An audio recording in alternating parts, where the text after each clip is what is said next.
تاسو ګورئ همدا جنډه ده، همدا پاکستاني جنډه ده، همدغه نمایندګي کړې ده. بس ماتې د خپل پاکستان بدله واخیسته او هغو په کرکټ کې دغه ماته راکړه، موږ ولې په فایټ کې ماته ورکړه. شکر الله.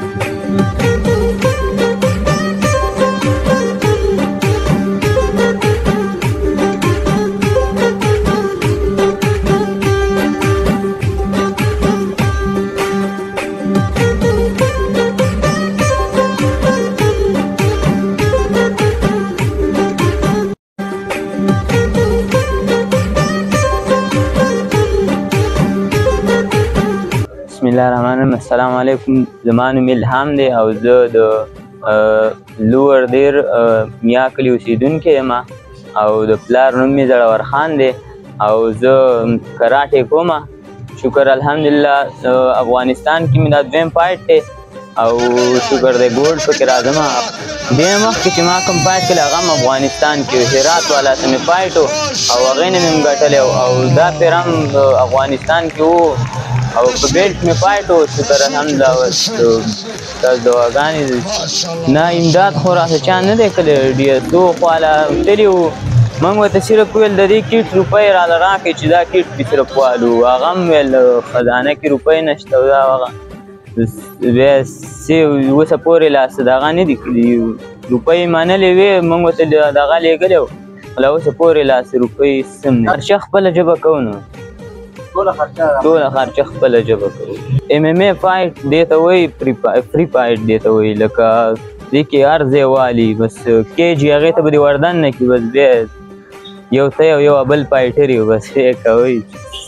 څو پورې دې هغه نه یې خراب کړی او څو پورې تی نه یې خراب کړی. بس هار منلي. بس ماتې د خپل پاکستان بدله واخیسته او هغو په کرکټ کې دغه ماته راکړه، موږ ولې په فایټ کې ماته ورکړه. شکر الله. بسم الله الرحمن الرحیم. نور زمان صاحب تاسو ډېره زیاته شکریه، یو جهان مننه. مونږ اول خو د الهام ورور څومره زمونږ د علاقې، زمونږ د تحصیل، زمونږ د سب ډیویژن، زمونږ د ضلع، زمونږ د صوبې او زمونږ د ملک اوسېدونکی دی. نو هغې ته په افغانستان کې یو غټه کارنامه سره انجام کړې ده. نو په هغې باندې هغې ته خراج تحسین پیش کوو. هغې حوالې سره خو په خپله خبرې وکړې. هغه چې هلته کوم فایټ کړی دی یا کوم هغه کې دی نو هغه په دې که تاسو وګورئ همدا جنډه ده، همدا پاکستاني جنډه ده، همدغه نمایندګي کړې ده.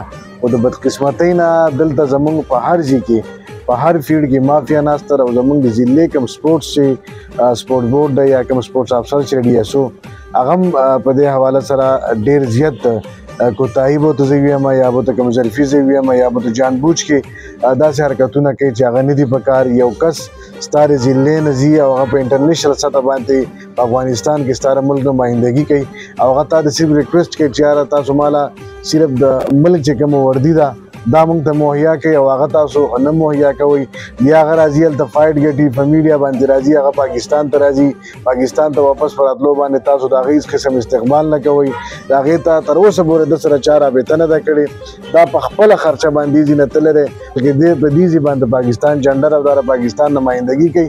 خو زمونږ چې دلته کوم دا سپورټس بورډ افسر دی ابرار صاحب، زه به نوم هم واخلمه، چې هغه په دې حوالې سره د ټولو شیانو ذموار دی چې هغه هېڅ قسم تعاون د داسې خلکو سره نه کوي. هغه یرغمال شوی دی، یو څو خلکو سره په لاس کي، چاله ټورنمنټونه روپۍ ورکوي، چاله یو څه کوي، چاله او کوم اصل مقصد چې دی چې په کاره داسې ټیلنټ چې دی هغه سپورټ کړي، داسې خلک سپورټ کړي د الهام په صورت کې چې هغه پري هغه چې کوم ټریننګ حاصل کړی هغه هم پرې حاصل کړی، که د دې ځای نه تګ کړی هغه هم پرې کړی دی، کله د مقابلې کړي هغه هم په خپله خرچه کړي، که واپس راغلی هم په خپله خرچې کړي.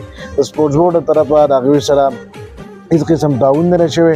مونږ به انشاءالله په دې حواله سره دا څونه د دې علاقې چې څونه خلک دي بلکې د ضلع چې څونه مشران دي دا به مونږ په یو پلیټ فارم راولو او دا به مونږ کینو چې بهی که دلته زمونږ کوم ټیلنټ دی او هغه کرکټ که وګورو نو هغه زمونږ دلته ډي سی کوم چې د ضلع کوم مشران دي د هغو د لاسه ټیلنټ تباه او برباد شي.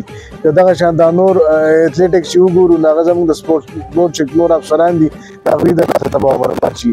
نو په کار چې داسې خلکو خلاف مونږ راوځو، دا خلاف مونږ په میډیا خبرې وکړو، دا خلاف مونږ په روډونو هم راوځو او انشاءالله داسې خلکو به مونږ حمایت کوو، سپورټ به کوو چې کوم خلک اپنې مدد آپ باندې لګیا دي هغه ځي او په خپل مدد باندې په خپلو جیب خرچ باندې، حالانکې د پلار یو معمولي دکاندار دی غریب به د ورځې 800 روپۍ ګټي یا به نه ګټي د هغې باوجود چې دی د خپل ټریننګ هم حاصلوي افغانستان ته هم ځي هلته مقابله هم کوي مقابله ګټي او بیا چې دی تاسو دا وینئ دغه بلیک د کم ګولډ بیلټ ورته وایي کم ورته وایي هغه هم ګټي او هغه راځي بهرحال موږ بیا الهام ته په یو داسې ښایسته کارنامه سره انجام کېدو باندې مبارکبادي کوو البته د خپل سپورټ بورډ چې څونه ضلع او صوبه ملک خو ځکه نشو یادولی چې دا زموږ د ضلع لیول والا کار و د هغوی نه موږ ګیله من یو انشاءالله په دې به مخکې موږ خبره کوو